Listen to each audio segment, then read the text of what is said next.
Hello, everyone, and welcome to the York Observatory's live TeleTube broadcast, the online astronomy and astrophysics program written and presented by the students, faculty, alumni, and friends of York University. We are broadcasting live from the Allan I Carswell Observatory located at York University in Toronto, Ontario, Canada. York YouTube broadcasts every Wednesday night at 7:30 p.m. local Toronto time.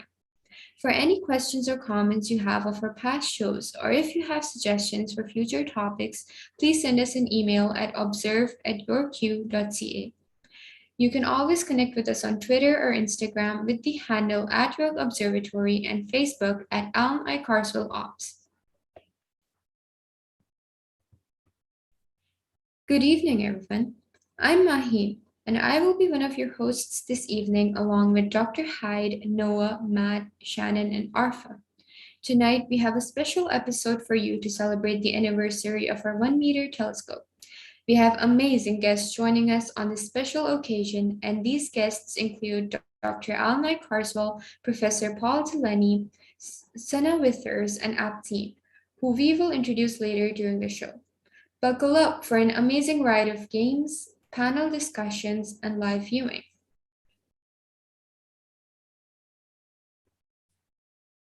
Before we get started with our main show, we want to give you a little update on what you can see this coming week. Some of the objects visible this week are Polaris, Arcturus, and Moon. The Moon itself is currently in the waxing gibbous phase with a visibility of 77.52%. Polaris, which is commonly known as the North Star/Pole Star, is visible all night tonight and is the brightest star in the constellation Ursa Minor. Arcturus, which is the red giant brown star, is visible closer to the western horizon, high up in the sky. It is the fourth brightest star in the night sky and thus easier to spot with naked eye.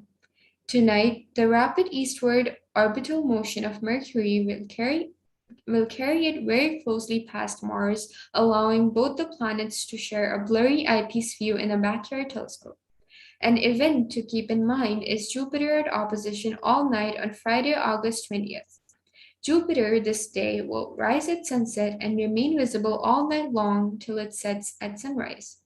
The most awaited meteor showers of the year for the Northern Hemisphere, Perseids, is also something to look out for later during these nights until dawn, although they are not at their peak anymore. Unfortunately, due to bad weather, we will not have any live viewing tonight. However, our crew will give us a walk around the observatory during the show. I will now hand it over to Noah to introduce to us our guests.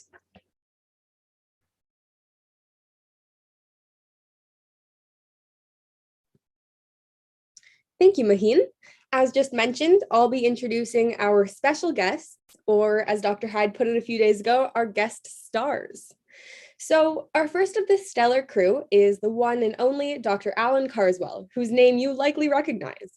Dr. Carswell, in fact, donated $500,000 through the Carswell Family Foundation, a sum that York University matched, all towards the object of the hour, the incredible 1-meter telescope, hence the observatory's new name as the Allan I Carswell Observatory. We are so grateful for Dr. Carswell's generous donation, which has enabled the observatory to conduct such phenomenal outreach, imaging, and research. Now, a bit more about Dr. Carswell himself, Professor Emeritus at York University. He earned both his Bachelor of Applied Science and Engineering in Engineering Physics and his PhD in Physics at the University of Toronto, and has been instrumental in the research of lasers, LiDAR systems, interactions of radiation, and their various applications. Similarly, he is the founder and chairman of the board of the international company Optech, which uses LiDAR systems for commercial processes, and he has even conducted LiDAR experiments via the Phoenix mission on Mars, studying its atmosphere. He is further a member and fellow of various physics and engineering associations, societies, research institutes, and academies, not to mention a philanthropist as the founder and president of the community-minded Carswell Family Foundation. Now, there is so much more we could discuss about Dr. Carswell's amazing achievements and accolades, including the Order of Canada. But for now, we want to welcome him to this special anniversary today. Dr. Carswell, we're so glad you're joining us. if you'd like to say a few words and share some wisdom, feel free to unmute and go right ahead.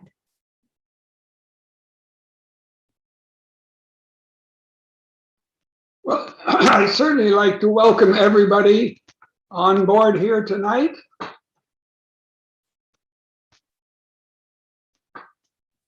Thank you very much. It's great to see you. I'm so glad you could make it.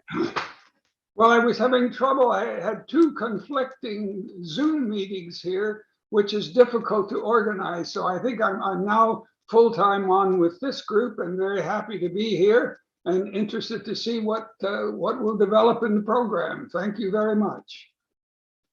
Thank you so much, Dr. Carswell. And again, a huge welcome.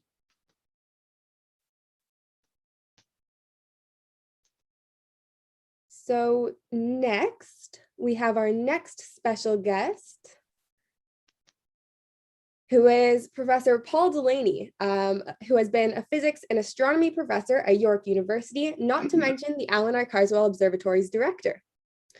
With a bachelor's degree of experimental physics from the Australian National University and a master's of science in astronomy from Victoria University in British Columbia, he's conducted research as both a nuclear physicist as well as an astronomer all around the world, including at the McGraw-Hill Observatory in Arizona.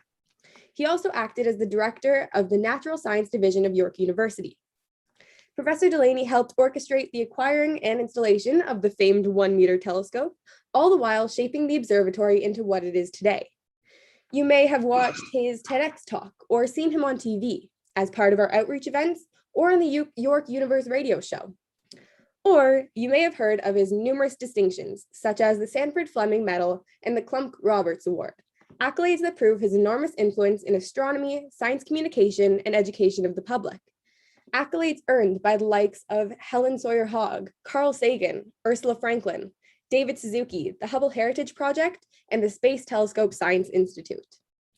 Professor Delaney ultimately continues to bring astronomy to the world as a role model, mentor, professor, and so much more, including as the first Allan I Carswell Chair for the Public Understanding of Astronomy.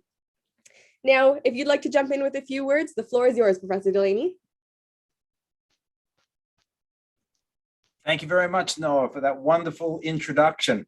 Great to be here, sharing the time with Allan, as well as all of the students, not to mention that lovely 1-meter telescope that is now 2 years old. It's hard to believe, as we will show a little later on, images of the pieces of the telescope being dropped into place. It seems like only yesterday, but it really was 2 years ago, 4 years ago since we actually started the project. So yeah, it's all been a bit of a blur, but it's been a wonderful ride. The 35 years that I've been at York has been a wonderful ride with students and telescopes and observing.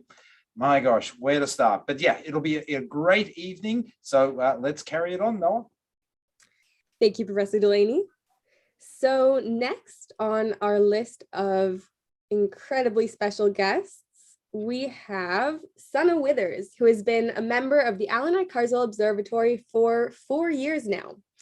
If you've listened to previous TeleTubes or visited the observatory at some point or other, you've likely met Sunna. She's been an enormous part of the observatory, our outreach, including our weekly TeleTube and York Universe broadcasts, as well as our research, especially of variable stars via the 60-centimeter telescope.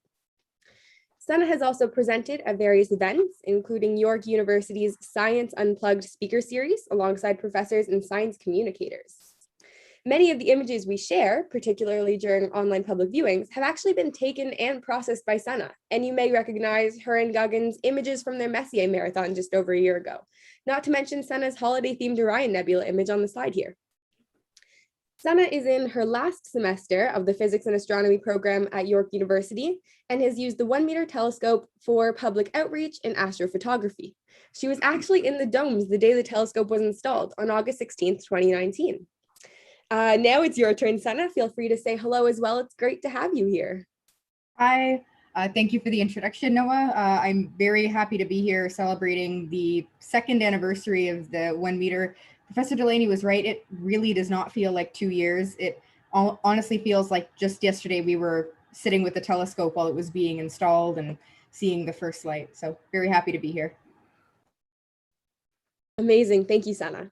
And last but definitely not least, We have Abteen joining us, another critical member of the observatory and an incredible astrophotographer of various celestial objects, as you can see here from his image of the partial solar eclipse earlier this year. Abteen is a graduate from York University with an honors Bachelor of Science in Astrophysics, as well as an avid astronomer who is known to observe through a myriad of telescopes of all sizes, with his favorite being the 1 meter, of course.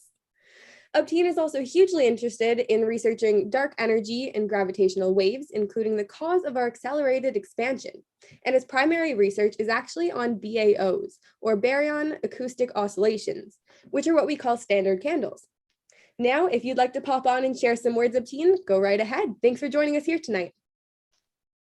Thank you for having me. Super excited. And Professor Delaney, he really hit that nail on the head. It's been 2 years, feels like yesterday that we just announced the 1 meter going up. And man, what an incredible telescope. The viewing is incredible. The light gathering power is immense. It's a really, really great piece of kit. I'm super excited. Amazing. Thank you so much. It's been so nice to meet you all. I'm so happy that you're all here. And now we'll be heading over to Quentin and Laura at the observatory domes for a tour of the Allan I Carswell Observatory. So get ready to see the 1 meter telescope, everybody. And Quentin and Laura, feel free to turn on your video over there and take it away with the tour.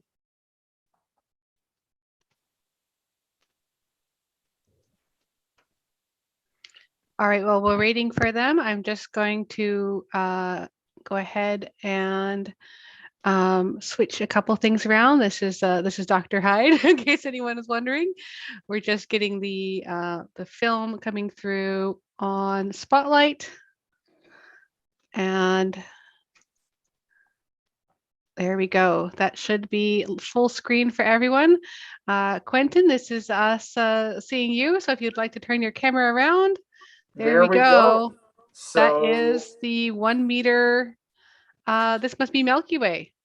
Yep, you are looking at Milky Way, where you can see the interface that we use to communicate with the telescope. This is how we move it around. It's a very simple process. As you can see, we are currently at our park position, which is this green spot here. And later on, we intend to align with Deneb. You won't be able to see it, but we're going to show you how the telescope rotates in real time. Excellent. And just for folks who are wondering, if you have seen any of our how-to videos for telescope operations over on our other playlist, a lot of those were actually made by Sunna, who is with us here today. So Sunna, I'm sure recognize this screen. Yes, I do. I definitely missed that screen. Well, I have it on good authority that it's actually quite warm right now. Yes. All right. Now, Quentin, since this is a great view from the telescope here, can you take us through into the 1 meter dome? Sure thing. All right, so that's going through the walkway. And now you're at the base of the 1 meter telescope here. Paul, can you see that? What do you think? I sure can. I never tire of looking at the 1 meter telescope. When you compare it to our 60 centimeter telescope, and I love the 60, this is a 21st century telescope. The 60 centimeter is a 20th century telescope. This is a wonderful instrument. It moves, so silently, as you will demonstrate in just a moment. And as I think was Abteen said, the light gathering capability of this telescope, not to be sneezed at. It's a wonderful instrument. And that's just the full CCD camera that they just showed, and now they're going over towards the Malin cam. If it was a little clearer tonight, this little camera is what we would be using to show you images of the moon and any planets we could get to. That's one really important thing, actually, Elena. There are 2 observing ports that we can flip between ever so easily. And that is one of the huge advantages of this plane wave 1 meter telescope, one of the main reasons that we picked it up. And actually, Quentin, if I can get you to go back to the mirror, Abteen, you were saying something about light gathering capacity? Yeah, so this compared to our 40 centimeter, it might not sound like much, only 60 centimeters. And what's that amongst friends? Not much, right? But as we all know from our favorite formula, pi r squared, the area of a circle, it goes as r squared. So it's not linear. It is actually much more than that. And it's, if you can think of a telescope as a light bucket, well, the bigger your bucket, the more light you're going to gather. And the more light you're going to gather, well, the better things you can see and the deeper you can peer into space. So it's kind of like a time machine if you think about it. It's really cool, and it's an absolutely miraculous piece of kit. Very definite. Allan, are you able to see the telescope right now as well? Yes, that very well. If you want me to look at a specific part of it, please just let me know. Unfortunately, I'm not able to see the view that I am broadcasting myself. Yeah, if you need a clearer picture or something, just give me directions for where to move the camera. Allan, is there anything in particular you'd like to try to see tonight? I don't think so. Let's wait to see what the group wants. Excellent. Well, as you can see, we've got a fabulous view of the 1 meter there with the secondary mirror up at the top.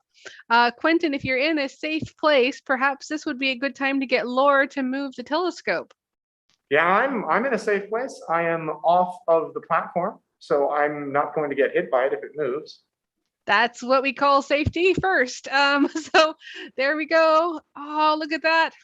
And listen. No sound. Yeah, No sound. the audio is on, just for folks who are wondering on YouTube. That complete lack of sound you're hearing is the beautifully silent 1 meter telescope.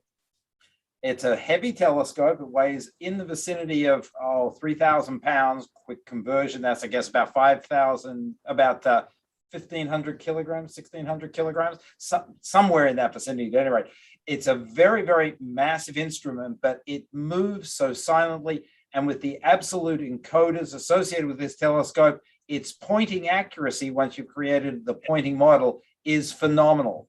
We're talking about arc-second accuracy. So I think one of us mentioned earlier, it is so easy to use the interface. I think it was Quentin commented on the interface. It truly is a click and point if you want, or think up your favorite object. The database probably has it, and then you just click go to, and away it goes. It's really such a dream to operate. As all of us know who have tried to, in particular, operate the 60 centimeter as comparison. All right, so we can see the back end of the telescope now with the cables coming off of it. Now, Quentin and Laura are our trusty observatory team who are up in the domes making all of this happen. If you think it's safe, Quentin, maybe we can get you to go up and have Laura open and close the shutters so we can showcase the special 4-petal shutters on the 1 meter mirror. Yep, I can try that. Just give me 1 second, please. All right, on our way up the stairs, you'll note that there's actually 2 sets of stairs that Quentin can choose from here. This pier, Paul, this was extended for the 1 meter telescope in particular, wasn't it? That is correct. The original pier back in 1968, when the observatory tower was built, and Allan might want to reflect on that in just a moment, the pier housed a 30 centimeter telescope. Then we upgraded the telescope to a 40 centimeter, a Meade LX200 in 1999, but the pier remained the same. Needless to say, and now it was Abteen who commented on this, going from a 40 centimeter up to a 1 meter, we had a very significant increase in weight, in the mass of the telescope. That required us to demolish the old pier and install a new pier, substantially larger in diameter and obviously much sturdier. Fortunately, we were able to keep the platform more or less as it was. We just sort of increased the hole in the middle of the platform, but the platform is essentially what we put in back in 1968. And as we say, the pier itself substantially increased in size to accommodate the Planewave 1000 telescope. Indeed, and Abteen, I believe last time I saw you up there, you were actually giving a tour of the 40 centimeter. Have you been up to see the 1 meter since it's been installed? Yeah, the 40 centimeter, right? That was quite a while ago, and that was enjoyable on its own. Don't get me wrong, it was a lot of fun. But yes, I have used the 1 meter. It is just like Paul said, 21st century tech. You just click it and bam, you're there silently. It's incredible. And the clarity, especially with even relatively decent seeing, not incredible seeing, you can see just incredible stuff, even with the naked eye through the eyepiece. It is just, no pun intended, night and day. Well, it is actually still somewhat daylight outside, but that wouldn't necessarily stop us with this telescope. We would still be able to view the moon if the clouds would part for us. And those are the wonderful petals or shutter, as we like to call those 4 flaps that come down to protect the 1 meter mirror. They are closed to prevent any rain or dust from falling on the telescope, and we open them up at night to observe. So it's actually quite nice that this can be done completely remotely from the warm room, as you're seeing here. And as you mentioned, Paul, this whole construction was part of the original physics building, which Allan would may remember, as I recall. Allan, if you recall back to 68 with Rafe Nichols and Kim 68? Innanen. Well, 68 was the year in which I joined the university, and everything there was brand new, and how it's going to develop was just, I guess, a wish of everybody. Well, my hat goes off, of course, to Kim and to Rafe for their foresight in building the observatory tower as a separate structure from the main Petrie Science and Engineering building, because that way, of course, we weren't transmitting vibration from the heating cooling systems over to the telescope. And that has worked out very, very well. The building is isolated, or the observatory tower is isolated. The domes are original, 1968. The platform, as I said, the 60 centimeter telescope itself is original. Telescopes, when you're treating them kindly, they tend to live forever. You just have to re-illuminize the mirrors because they suffer, of course, degradation with time, particularly in polluted environments like Toronto. A little bit of acid rain really does etch away the surface. But other than that, the physical structure is pretty much as you saw it in 68. That's right. There was a lot of foresight went into the design of this observatory facility because, as you say, the foundations are very special, completely isolated from the main building so that vibrations from one side will not affect the others. So the fact that we can now install up to a 1 meter and have it working at full capacity is a lot to be said for those who designed the 1968 structure. A small tip of the hat as well, we should say, to Ray Jawanadana, who was the dean when this project was initiated. Where to put the 1 meter telescope was a bit of a question. We were trying to decide the best location on campus for potentially a new dome to house the telescope. And we were sort of coming up a little empty in that regard. And it was, I'm fairly sure, Ray's idea to replace the 40 centimeter with the 1 meter.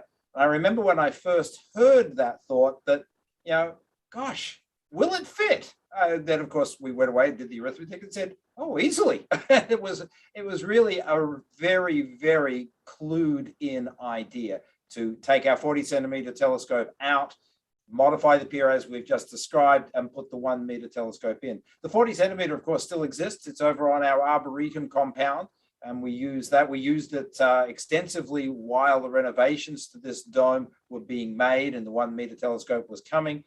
We used the Arboretum facility for star parties, meteor showers, and so on. And the 40 centimeter still has its, shall I say, moment in the sun or moment in the moon, whichever way you want to think about it.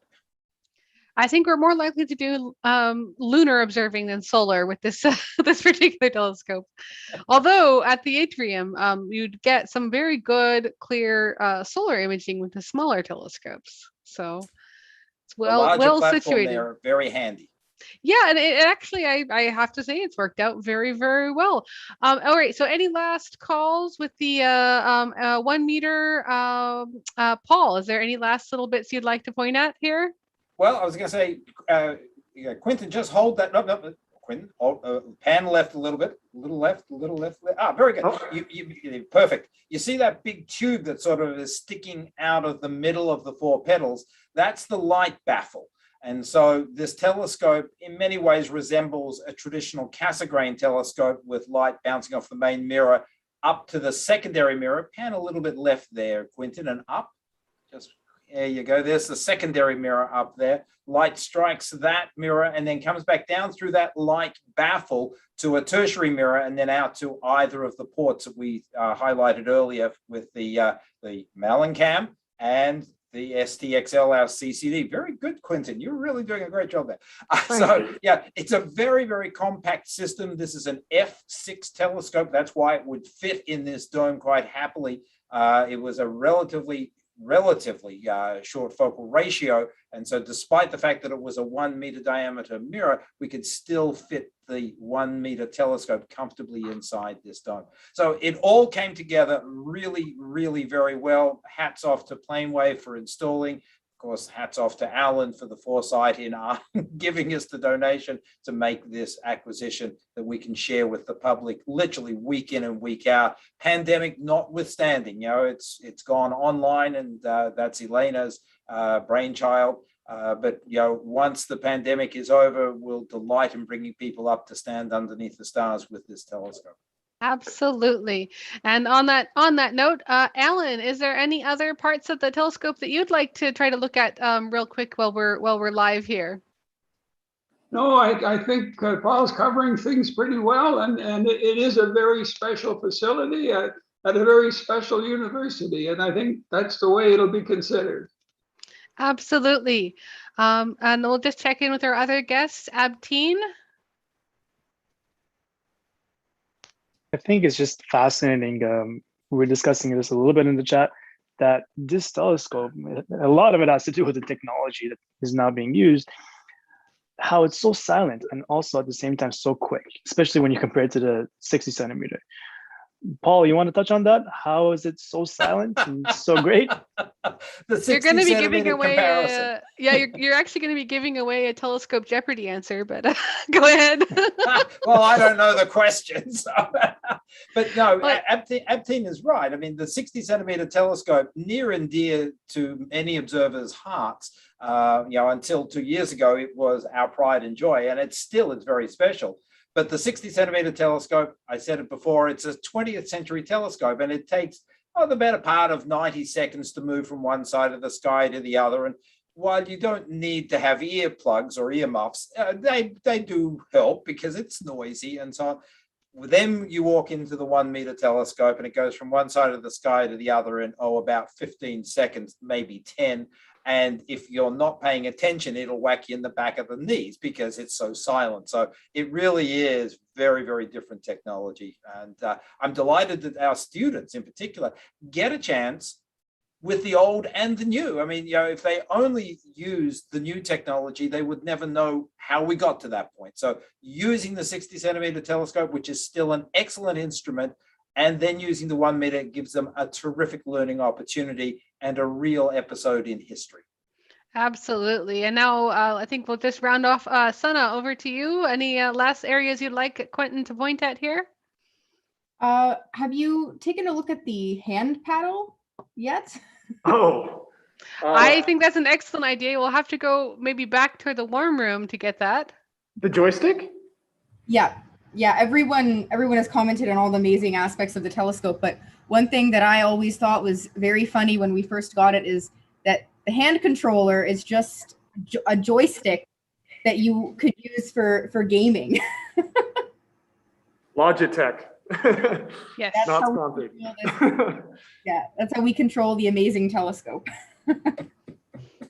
That is an excellent point, and it is quite fun to drive this around on the moon, and it's watch the images come through. So make sure to tune in on the next clear night as well. All right, so I think this is probably a good time to head back over. Maheen, would you like to grab the screen here? For sure. Good job, Quentin. Excellent job, Quentin and Laura, from the live from the 1 meter dome, where it is unfortunately cloudy. But despite that, we have had a very good time looking at the capability of the 1 meter telescope. All right, so I think we're about to branch over and head into a little bit of a different phase of this evening, off to a bit of a panel session. Now, Matt, you have some questions. And what we're going to do here for our guests is there's a couple questions coming up. And Paul, Abteen, Sunna, Allan, if you would like to answer the question, what we'll do is we'll have a little bit of an open panel on these on the questions as we go through. So Matt, would you like to read this off and see what our guests have to say?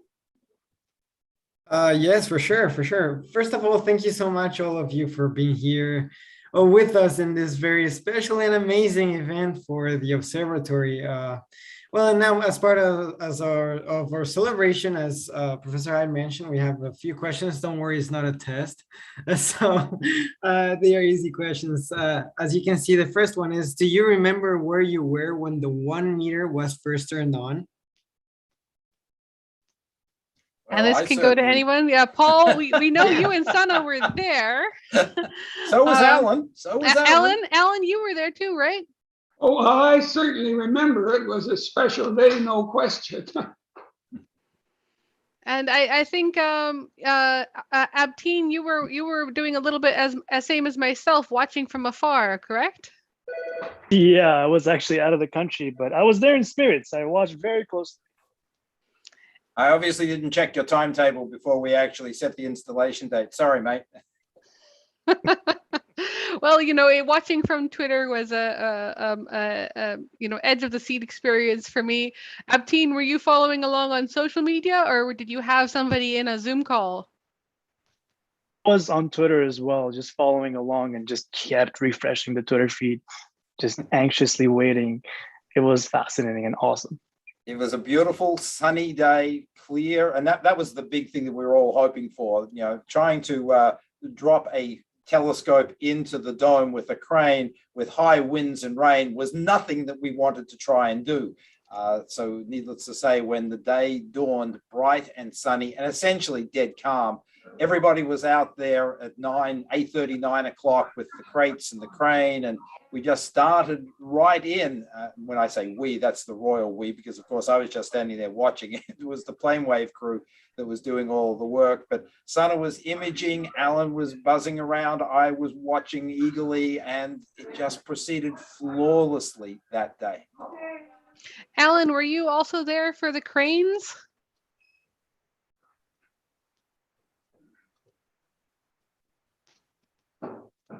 Oh, maybe it's lost audio there for a second. Let's go ahead and keep on moving through here. We do actually have a few of these panel questions. Matt, might be a good idea to hop into the next one here. All right, yes, for sure. So we already know where you were back then, but can you tell us a bit about what you're working on now? Maybe and this is going to be a question for everyone. I was going to say, why don't we start that off with the students, Sunna and Abteen? Yes. What are you up to at the moment, astronomically speaking? Sunna, ladies first, go ahead. Thank you. I was going to let you go first, but thank you. I just graduated. I just finished courses up yesterday, so finally. And I'm starting at York again next year in astronomy's master's degree. So next month. Oh, right. Yeah. Next month. It's the end of August. The summer went by very quickly. So I will be back around the observatory, hopefully, very soon. Abteen? That's awesome. Sunna's always been doing incredible stuff, even with her astrophotography. That's incredible. Yeah. I'm just really interested in dark energy at the moment. Deeply interested in basically the cause of our accelerated expansion all throughout the universe. So the primary thing that I'm working on right now is these things called BAOs, or baryon acoustic oscillations, right? And they're what's called a standard candle. And these things, we basically know what they should look like, and they're super helpful in kind of aiding us to figure out how far away stuff is. We do a similar thing with the 60 centimeter of the research that we do at the observatory. Now, how are these things useful? Why do we do this? Well, we can map these candles, and from that, we can measure the rate at which the expansion is occurring. And this, pun intended, sheds light on what dark energy is. Other than that, I'm also interested in like weird and wacky theories about what dark energy itself is. And I think it's just super fun. And hopefully before too much time elapses, we'll see you at the telescope again. Absolutely. I can't wait to start seeing more folks in person. It's great. All right, so let's see if we can move along a little bit. Allan and Paul, you're up next. Well, I guess this is Allan speaking. Things have changed a lot. When I reached 65, I was forced to retire. The university, I was a full-time professor for 30 years. And the rules at that time were when you reach 65, they just quit paying you. So that certainly changed your focus. But on the other hand, during those 30 years, I had also been developing new laser applications. And so what I'm doing now, and ever since the beginning of my time, I've been working on laser applications, particularly LiDAR, which is light detection and ranging. It's a laser radar, and that's now widely used. When I was involved 20 years ago, it was just a brand new technology, but now it's involved everywhere, and certainly all of the new self-propelled automobiles have some form of that technology involved. So I'm not working on anything to do with astronomy directly now, but I'm certainly enjoying hearing and appreciating the outstanding work that's now being done at the observatory here. Certainly from my point of view, carrying on with the 60 centimeter observations of our variable stars, our SX Phoenicia stars, has been the primary aim through the pandemic. We've managed to utilize the 60 centimeter telescope largely in a remote observing capacity, which has been really great. And it's a matter of now getting that data published, as Sunna will probably dig me politely in the ribs later on, because we've got a lot of data that is now ready to publish, and that's the aim of the exercise, of course. One thing is to train the students in observing technique and being able to collect that data, and then to be able to analyze that data. The final mode of all of that is to be able to publish it. And so that is what I'd like to do. I too have reached 65. While the university was quite happy to continue paying me, I've said no. I'm planning to retire on December 31st.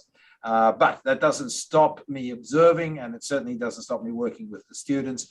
And that's what I hope to do in between a little bit of travel. Wonderful. Now, Matt, I think we'll want to head on to the next question here. Yes, for sure. So the next question would be, what is your favorite memory of the 1 meter telescope and the 1 meter telescope installation? So yeah, go ahead. All right, favorite memory. Who should we pick on? Paul, you want to go first on this one? Well, I'll lead in this regard.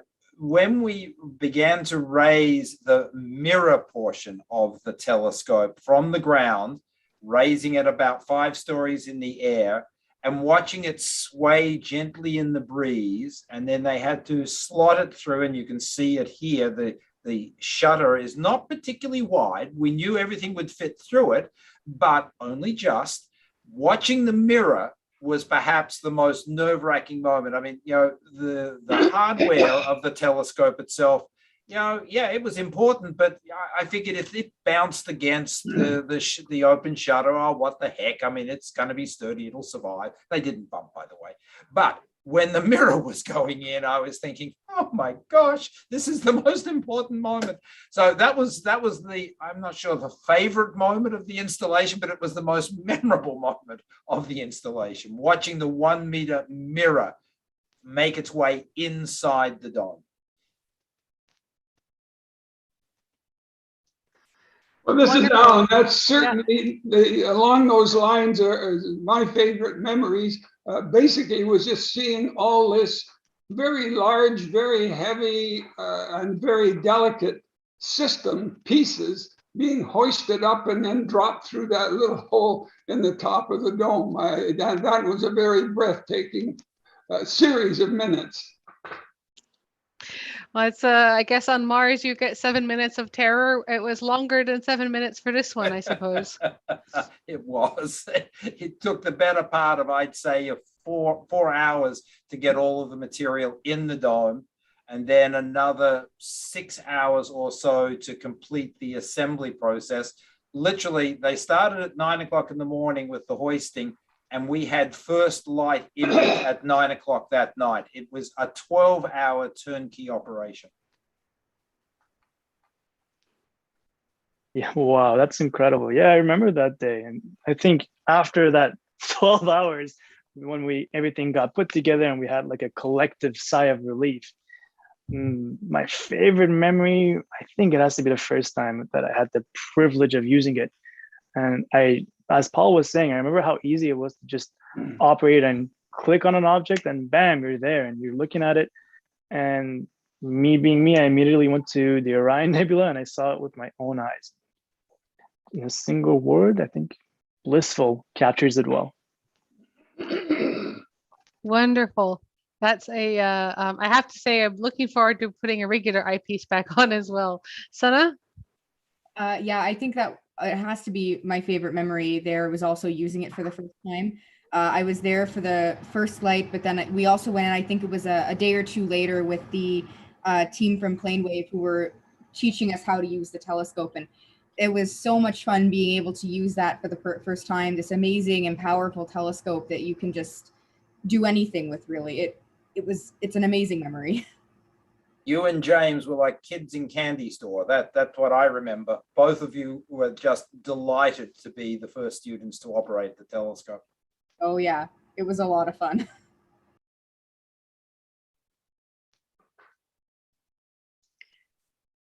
Well, I think, we're looking forward to making a lot of new memories with this telescope as well. Matt, I believe you've got one more question for our panel here lined up. Yes, as a matter of fact, I do. And it would be not necessarily related to the 1 meter, but to telescopes in general. And it's what advice would you give to those who want to work in astronomy or with telescopes in astronomy? Let's go ahead and assume it means large telescopes like the 1 meter here. And maybe we can start off with Sunna this time. Sure.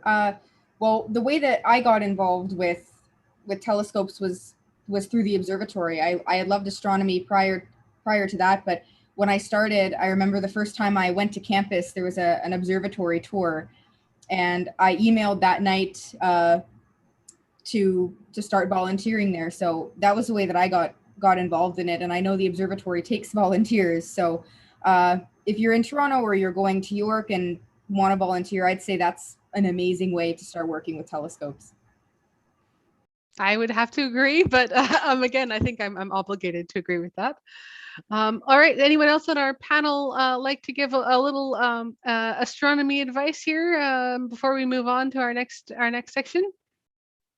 Just to piggyback off what Sunna said, I think she's absolutely right, and I think more on that. Just be hungry, and whatever you are passionate about in astronomy or working with telescopes, just get in, no matter what the age. If you're young, if you're working, it doesn't matter.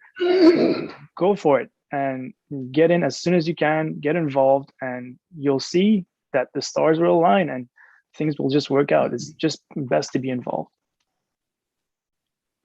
Hello, this is Alan here. I have a couple of comments. I mentioned earlier I joined York in 1968. That was the year the Petrie building was established. And in fact, I was the first one who moved into the Petrie building because I arrived on campus and nowhere to go. So they had offices just being put in. Anyway, one of the first jobs I had for the first several years I was at York was giving tours of the building, because the Petrie Science Building was then and still is a very special facility. And the observatory, twin observatories, was a very special feature. So I spent many hours over many years touring anybody who came to the campus as a seminar speaker and so forth, touring them around to show them the highlights and the special features of the building. And as we can see, these special capabilities are still ranking high up on the capabilities of any university. It was a great time to remember, and that was a long time ago now. That's a wonderful, Alan. That's it is worth mentioning. This is, this is a real institution we have here with this observatory, and the 1 meter is now just only 2 years at York, but it's got a long and storied history behind it.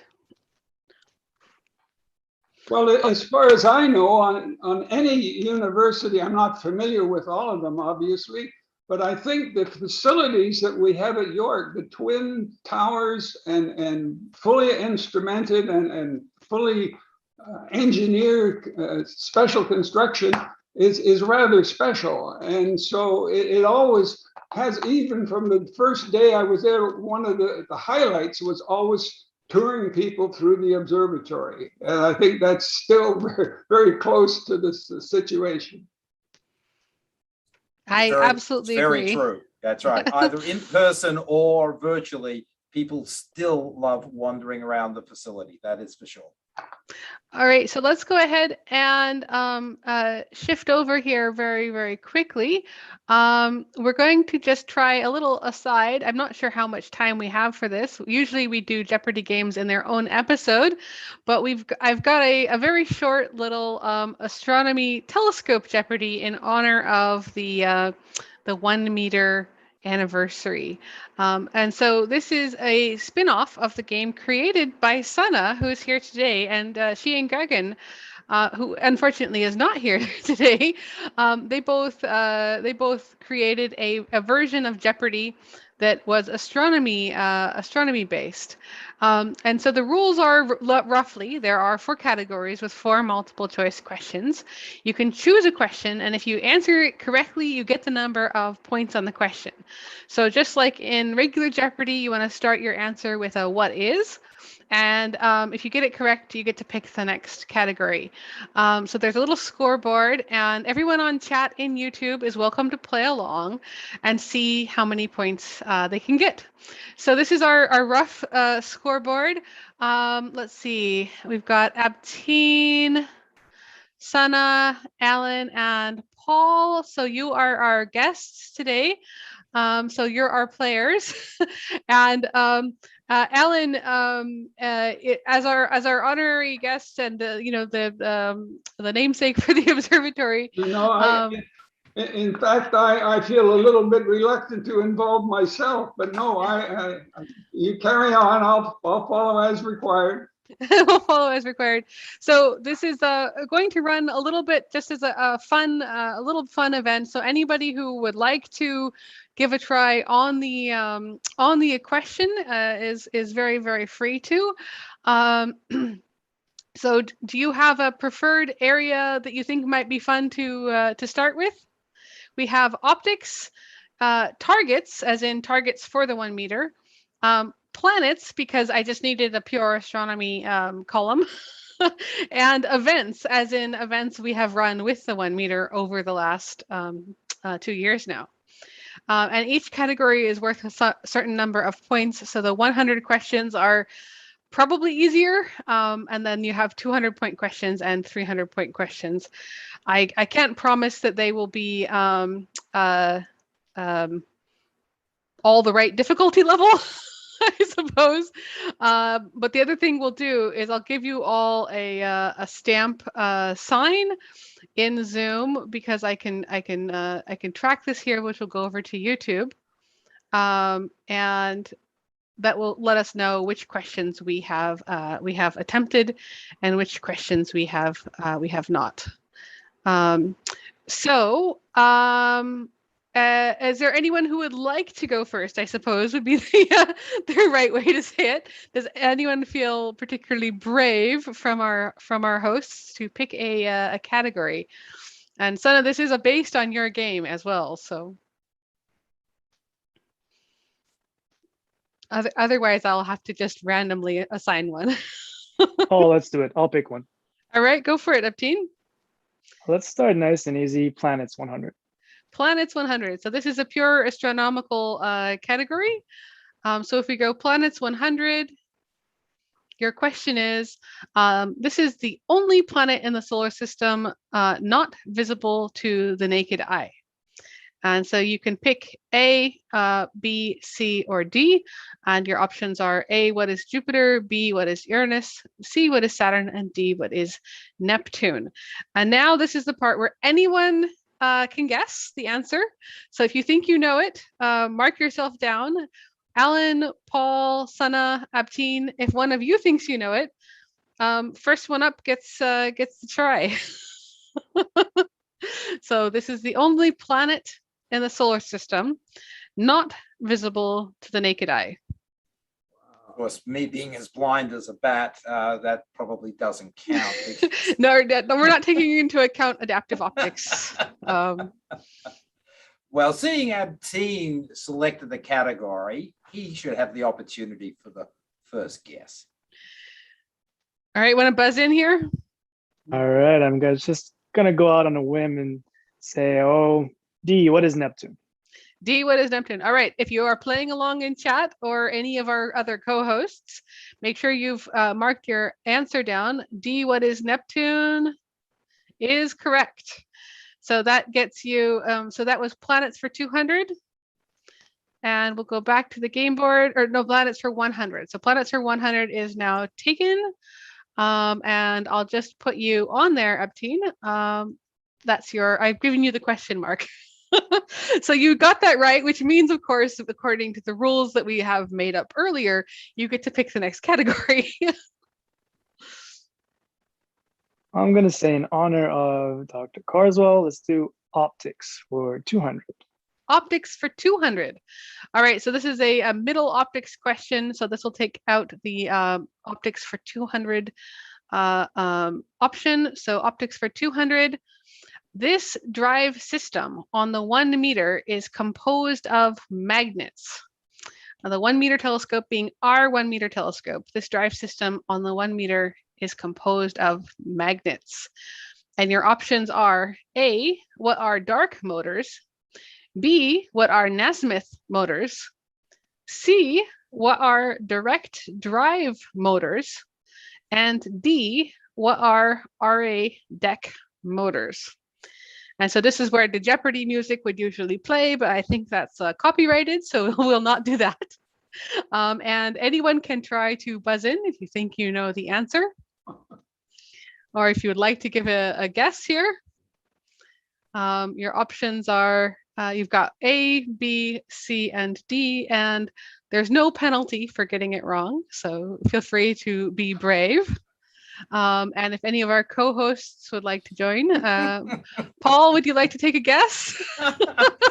All I can say is that this is actually a little on the tough side, because unless you're very familiar with this telescope, you probably don't know. I'm going to go with C. C, what are direct drive motors? Direct drive motors. And this is optics for 200. Correct. And this is one of the reasons why the 1 meter telescope is so quiet. We were talking before about the lack of gears and all of that great stuff. There are special direct drive motors inside that allow it to move both stealthily and quickly. All right, so that is correct. We'll go back. That was optics for 200, optics for 200. And Paul, your icon is a check mark. So that's going right there. So optics for 200 has been taken. So you've got optics for 100, targets for 100. You can do planets for 200, events for 100. Anything you like here, Paul? Yeah, let's go for all the marbles here. Events for 300. Events for 300. All right. Events for 300. Pulling out all the stops here. Oops, I shouldn't have put that on. Well, we're not going to get to all these questions tonight. I'm no, sure. we're not. We're only going to try a little bit here. We're going to see if we can. There we go. If I can get that back. Events for 300. This is worth 300 points. This is actually my final my one sort of joke slide, which was, what is the best show done yet by the 1 meter telescope? So you've actually found the surprise Jeopardy option. Double Jeopardy or whatever that thing that pops up. Yep. So what is the best show done yet by the 1 meter telescope? So as you can see, it is in fact completely subjective. So you can pick, the question what. This one, which should be a pretty good episode. Mars, which actually covers at least 4 episodes at the moment, or all of them. So I'll just go ahead and ask Ellen, do you have a favorite show that we've done with the 1 meter telescope so far? I think I'll go for D, all of them. All of them. That's a wonderful option. Why not go for the top? Yeah, exactly. I have to agree with you. This is that is absolutely the best answer here. And it is it is in fact it is in fact all of them. So we're going to go ahead and go back now. So this was actually the surprise option. So this gets you 300 points here. And please ignore the following clicks because I think this is a small side note here.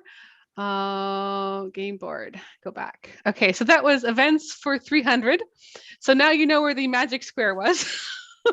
Congratulations. Alan, you got that one. All of them is the right answer. Would you like to inflict a question on the rest of the group? No, I'll leave it to somebody else. That was a lucky. All right. I don't want to push my luck. Well, you don't have to answer the question you pick in this particular form of Jeopardy. How about Sunna? Would you like to try one? Sure. How about targets for 200? Targets for 200. Targets for 200. All right, here we go. Targets. These are. How did she know that was? I mean, really. Targets for 200. This is a cross question, so it's about objects viewed with the 1 meter.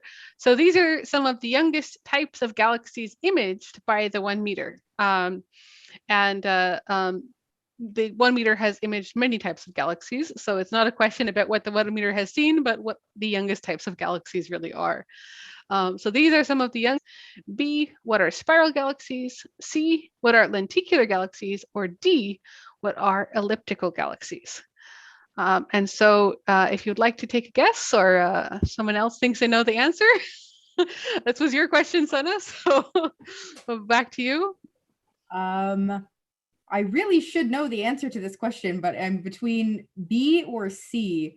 So I'm going to go with B, what are spiral galaxies? B, what are spiral galaxies? Professor Muzzin 100%, 100% correct. 100% correct. So that was targets for 200. So that gets you the points there.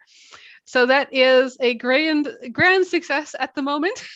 Unfortunately, we are running a very, very fast episode today, so we're not going to be able to play a full round of Telescope Jeopardy.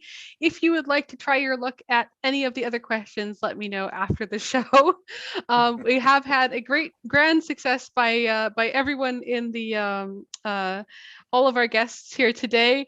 It's Paul and Sunna, you are tied. Abteen, your question was just a little bit on the low points side, but Allan has actually stolen all the points from everyone with 300. So we're going to wrap this off for here. And Maheen, if you could send us back to get over onto the regular slide so we can get to Shannon's fabulous summary. So this is a very, very fast mode, Telescope Jeopardy. Very quick, rapid fire. And Allan, congratulations on your victory. Now take it away, Shannon.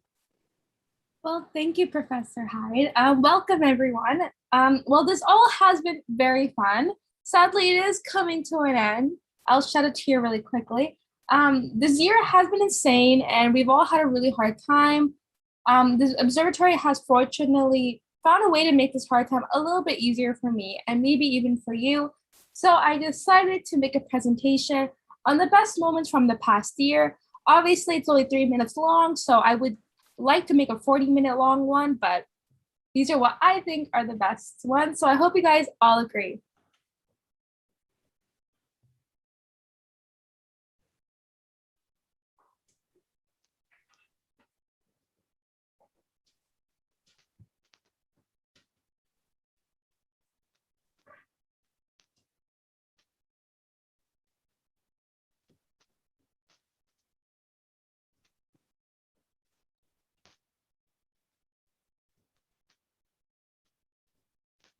Welcome, everyone. Welcome to York Observatory. Welcome to York's Observatory. Welcome to York's Observatory. Welcome to York Observatory. Welcome to York Observatory. And welcome to the York Observatory.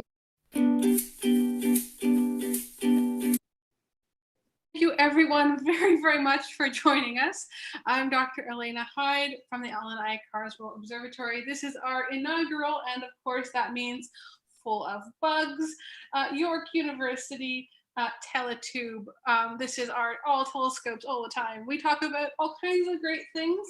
Online astronomy and astrophysics will be presented to you by our students and staff. Conjunctions. So we're into this mindset of what changes in the night sky.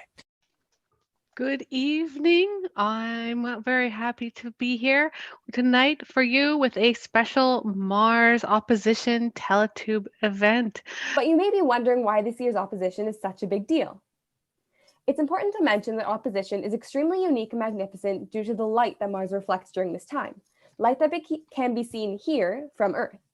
Mars, to the human's eye, will appear more brilliant than at any other point throughout this event. This exciting Mars landing event is the landing has actually begun. We're approaching the Martian atmosphere every minute here, or every second, I should say. And all of this happened 11 minutes ago. That's exactly right. The speed of light, it's really annoying, 300,000 kilometers a second. It still takes, what, about 8-9 minutes to get to Earth. So, yeah, it happens. To be fair, the speed of light is usually okay. Well, yes, usually. but when you want to know, I mean, this is all over bar the shouting, and we still don't know the answer. It's dark outside and the mysterious skies above. I'm here, not exactly live, but neither deceased, from the Allan I Carswell Observatory at York University. And what do we have for our keen, ghostly eyes? Well, it looks like our first wonderful object out in space. What could this be? Well, of course, you in chat might take a guess. What glows red and is unlike the rest? Distant reaches of the Milky Way.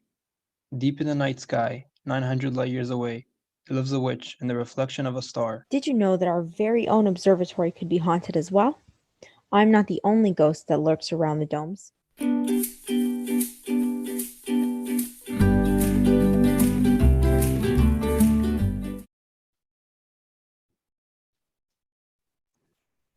Very nice. Wonderful recap, Shannon.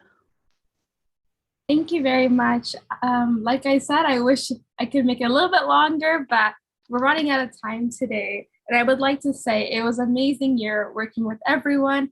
And thank you so much for the guests for joining us today. All right, so I guess we'll go ahead and head over to Arfa. Arfa, take it away. Thank you, Dr. Hyde. So our wonderful telescope has brought many images over the last year, from Mars to Jupiter to the Messier objects M3 and M31. Driving the telescope around and showing you these and more through the eyepiece cam has been lots of fun, and we are looking forward to another action-packed astronomy year. Now, we are coming towards the end of the show now, but before we end, I would like to ask to share any extra thoughts they would like on the observatory and especially the 1 meter telescope, starting with Dr. Allan I Carswell.